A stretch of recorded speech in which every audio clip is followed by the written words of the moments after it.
The European Central Bank's recent interest rate cut marks a watershed moment for the Eurozone, a rare opportunity to address long-standing challenges without the pressures of an acute financial crisis.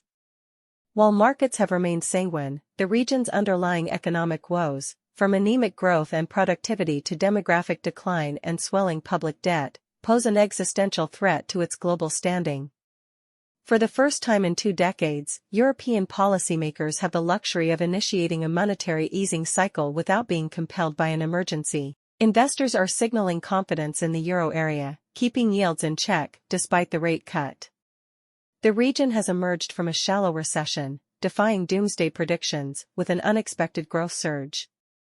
This hard-won respite, however, risks lulling Europe into complacency. The continent's structural impediments have been decades in the making, and failure to seize this moment for reform could consign it to irreversible decline.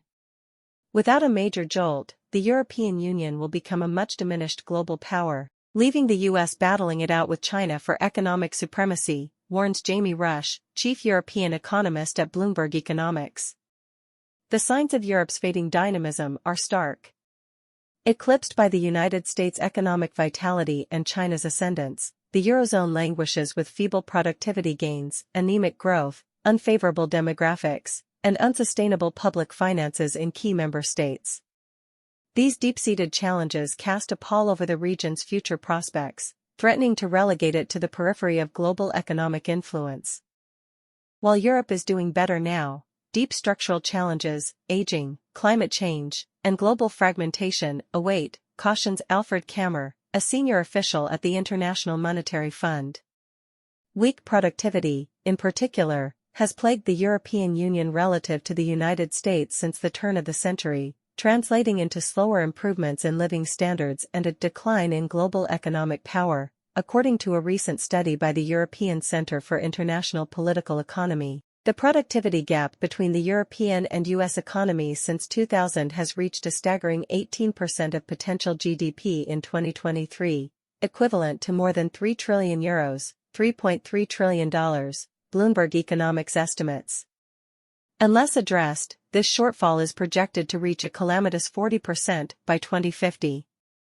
It is on us as Europeans to do more, implores German Finance Minister Christian Lindner, echoing a growing sense of urgency among policymakers.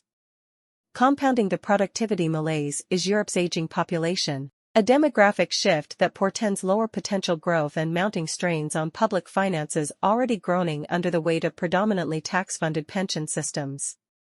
The birth rate is much worse than expected, laments Oliver Rakow, an economist at Oxford Economics.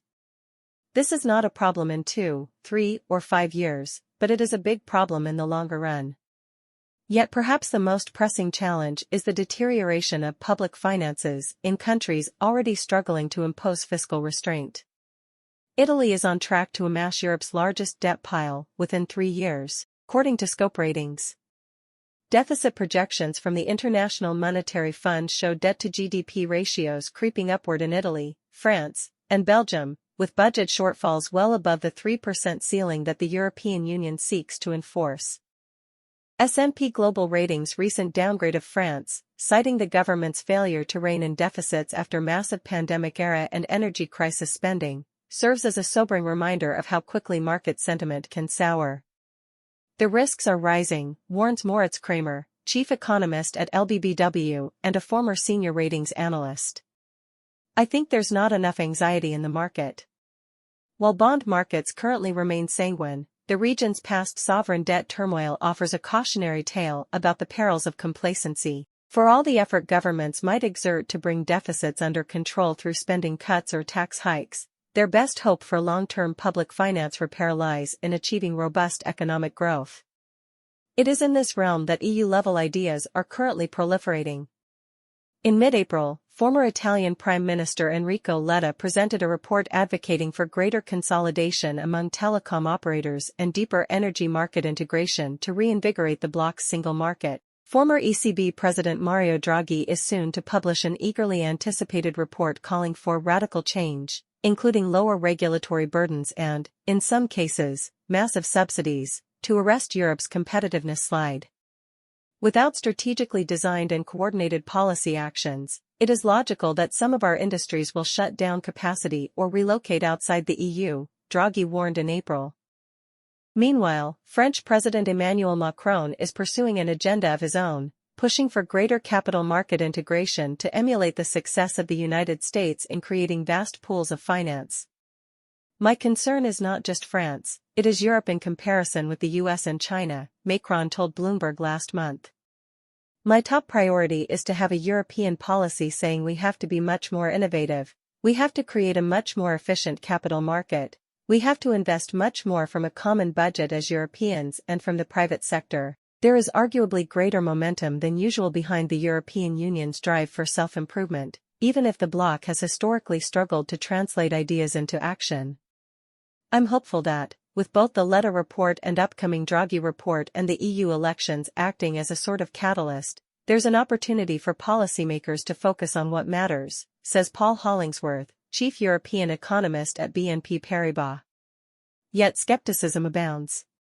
Such reports contain a lot of the right things, but, if history is any guide, probably little will actually be implemented, cautions Constantine Veit, a portfolio manager at PIMCO.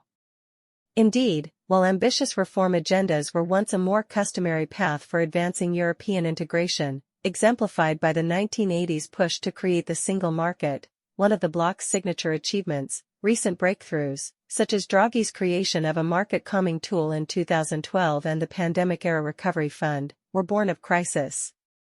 I would love to see a next-generation EU 2.0 or even a permanent one, in combination with the Capital Markets Union, says Michaela Markison, Group Chief Economist at Société Générale. I hope that we don't have to go through another crisis to move on. As Europe finds itself at this critical juncture, the stakes could not be higher. The continent's policymakers must muster the foresight and resolve to confront its deepening structural ailments head-on, seizing the present lull as an opportunity for meaningful reform. Failure to do so risks condemning Europe to a future of perpetual stagnation and waning global relevance, a fate far too grave to contemplate for a region that has long prided itself as an economic powerhouse and beacon of prosperity. The reckoning has arrived. Will Europe rise to the challenge, or succumb to the inertia that has plagued it for decades? The world watches with bated breath as this pivotal chapter in the continent's storied narrative unfolds.